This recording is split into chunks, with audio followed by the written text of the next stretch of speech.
नमस्कार, स्वागत है आप सभी का VFN न्यूज़ में। मैं हूं आपके साथ मनीष झा।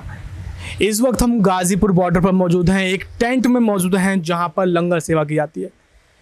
करीब 7 महीने से दिल्ली की गाजीपुर बॉर्डर पर किसानों द्वारा नए कृषि कानूनों के खिलाफ आंदोलन किया जा रहा है और इस टेंट में जहाँ पर ये लंगर सेवा की जाती है, यहाँ पर जो किसान इस आंदोलन में आए हैं उनके लिए खाने की व्यवस्था और साथ ही साथ रहने की व्यवस्था भी की गई है।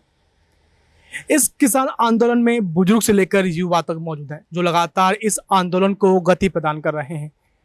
आज हमारे साथ एक ऐसे ही युवा मौजूद हैं जो इस आंदोलन की नींव हैं, इस आंदोलन में लगातार सक्रिय हैं। तो ज़्यादा देर न करते हुए सीधे उनसे बात करते हैं। क्या नाम है आपका? सर गुरजीत सिंह है नाम मेरा। गुरजीत सिंह जी, इस आंदोलन में आपको कितने दिन हो गए? सर महीना हो गया मुझे यहाँ। 1 महीना हो गया। महीना हो गया, ऊपर ही हो गया, 2-4 दिन ऊपर हो गया महीने के। तो यह आंदोलन करीब 7 महीने से चल रहा है, आप 1 महीने से मौजूद हैं। यदि 1 महीने को निकाल दिया जाए तो 6 महीने आप यहाँ पर नहीं थे। तो आपको किसने प्रेरणा दी इस आंदोलन से जुड़ने के लिए और किससे आप प्रेरित हुए? प्रेरित ऐसे ना सर, हमारे जो पड़ोसी है वो भी कम से कम कभी 15 दिन रह गए, 20 दिन रह गए, चक्कर मारते रहते हैं। तो उन्होंने, मैं जब घर में था तो हमारे बुजुर्ग आए पड़ोसी, वो कहने लगे बेटा यहाँ तू क्या कर रहा है पड़ा पड़ा, तो योगदान दे अपने शरीर का। किसानी मोर्चा चला, अपने पंजाबी भाई सब डटे हैं, गर्मी में सर्दी में सब वहाँ खड़े हैं।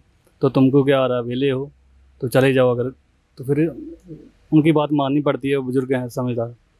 तो फिर मुझे भी लगा थोड़ा सा हाँ भाई यार जाना चाहिए, क्योंकि ये हमारा ही है और गैर का तो नहीं है। अगर ये कानून वापस हो जाते हैं तो हम बेकार हैं। आप आए कहाँ से हैं?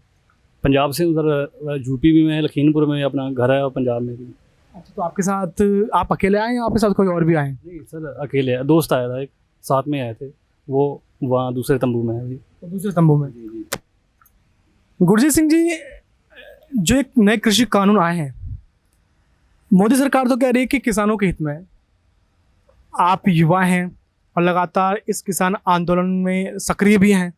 आपको क्या लगता है कि मोदी सरकार जो कह रही है और जो नए कृषि कानून लेकर आई है उसमें क्या कमियां हैं? देखिए सर, मैं आपको मोटा मोटा बता देता हूँ कि जब से ये कानून, ये इसमें ये है कि अगर आपका हाथ ही दोनों काट लिए जाए तो आप क्या करेंगे। तो ये सरकार की चालें हैं। अगर ये प्राइवेट सेक्टर को बेचते हैं, ज़मीनें उनके अंडर करते हैं, तो ये जितने भी अपने पंजाबी जहाँ कोई भी ज़मींदार के ज़मीन का 10-12 एकड़ का भी मालिक है, वो अपने खेतों में मजदूर बन जाएगा और उनसे 12-12 घंटे काम कराया जाएगा और दिहाड़ी वही 8 घंटे वाली देंगे। तो ऐसे है कि इसमें मज़दूरों का भी बहुत बड़ा नुकसान है और किसानों का भी बहुत बड़ा नुकसान है। जी। आपने कहा कि मजदूरों का भी बहुत बड़ा नुकसान है, किसानों का भी बहुत बड़ा नुकसान है, लेकिन मोदी सरकार तो कह रही है कि नए कृषि कानून तो ये किसानों के हित में ही है और इससे किसानों को ही फ़ायदा होगा। और इससे पहले साथ ही साथ मोदी सरकार ने ये भी कहा कि जब से उनकी सरकार आई 2014 से और अब तक 2021 तक, वो लगातार किसानों के हित में कार्य करता है। कौन? मोदी सरकार। नहीं नहीं सर, ऐसे नहीं है। ये इनके ना जो स्टेज पे बोलते हैं, झूठ बोलते हैं, वो तो एक जुमले के हो गया, जुमला ही है वो उनका। तो स्टेज पे अगर जब वोट मांगने जाते हैं तो उनके चेहरे थोड़े और होते हैं, और जब बाद में जीत जाते हैं और फिर अपने वो तानाशाही राज जैसे भाई ये सोचते हैं भाई जो हमने कर दिया वो सही है, बस यही सोचते हैं और दूसरे का नहीं देखेंगे। अगर भाई ये कर रहे हैं और किसी को नुकसान हो रहा है, कितने किसान फांसी लगा रहे हैं, मर रहे हैं, तो इसमें ये है कि कोई गुंजाइश रह नहीं जाती। कोई गुंजाइश रह नहीं जाती। चलिए, एक क्वेश्चन, ऐसा क्वेश्चन है शायद आपने भी सुना ही होगा क्योंकि आप आंदोलन में सक्रिय हैं। लगातार कहा जा रहा है कि जो बुजुर्ग किसान हैं और जो यहाँ पर अधिकतर जो किसान मौजूद हैं उनको नए कृषि कानूनों के बारे में नहीं पता, वो नहीं जानते हैं। जो मोदी सरकार कानून लेकर आई है उसके बारे में नहीं जानते हैं। आपको क्या लगता है कि क्या वाकई में जो यहाँ किसान मौजूद हैं वो नहीं जानते हैं? नहीं सर, तकरीबन हर एक आप चाहे अनपढ़ हो चाहे पढ़ा लिखा, हर कोई जानता है। मोटा मोटा जैसे बता रहे हैं, ज़्यादा डीपली नहीं जाते। हाँ भी जो नुकसान, बड़ा नुकसान तो यही है कि आपकी ज़मीनें आपके हाथ से छूट जाएंगी। दूसरी बात, आपके अपने खेतों पे दिहाड़ी वाला काम करना पड़ेगा।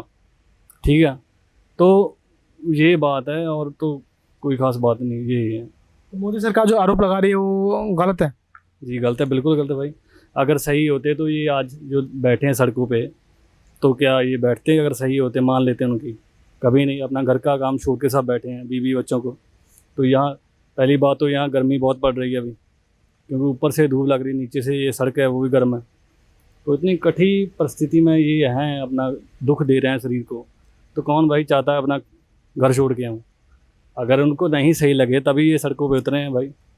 ट्रेनें रोक दी गई है, अब सब आवाजाही जितने भी है सड़कें ब्लॉक की इन्होंने, तो इसलिए किया है भाई। हमको हमारा हक मिलना चाहिए, हम और कुछ नहीं मांगते, बस हमको हमारा हक होना चाहिए। मंडीकरण भी ख़त्म हो जाएगा, व्यापारी वाला सिस्टम खत्म होगा, जो आड़ती होते व्यापारी उनका भी ख़त्म हो जाएगा तकरीबन। तो ये मोदी ने जितने भी काम किए हैं, वैसे तो पहली बात तो लगता नहीं है अभी काम किए हैं इसने, और वैसे हवा है बस। इनको ये है कि राजनीति में सत्ता में बने रहें और गनमैन 10 पीछे हों 10 आगे हों, इनको और मतलब नहीं भाई तुम्हारी सेवा करने से। आप कह रहे हैं कि आप मोदी सरकार गलत कार्य कर रही है। आप यूपी से हैं, यूपी में आपका घर है लखीमपुर खीरी में, अगले साल चुनाव भी है, विधानसभा चुनाव। तो आपको क्या लगता है कि क्या योगी सरकार ने किसानों के लिए कार्य किए हैं या नहीं? नहीं सर, देखिए यूपी में भी भाजपा सरकार है, ये तो मानते हैं आप, और जहाँ सेंटर में भी भाजपा सरकार है। जो ऊपर से ऑर्डर आएगा वो तो उनको मानना पड़ेगा, ठीक है। जहाँ सीएम को भी अगर कुछ करना है तो पीएम से ज़रूर लेगा रहा है, क्योंकि उनकी पार्टी के हैं, वो उनसे जूनियर हैं, तो उनको अपनी पार्टी के खिलाफ तो नहीं जाएंगे भाई। जैसे वो कर रहे हैं वैसे योगी सरकार कर रही है। इतना उसने किया कुछ भी नहीं। पहले बात तो ये है, हाँ भाई बयानबाजी देना आता है उनको, भाई हाँ मुसलमानों ने हिंदुओं को मार दिया, ये बात है वो बात है, बस और कुछ करना नहीं आता इनको।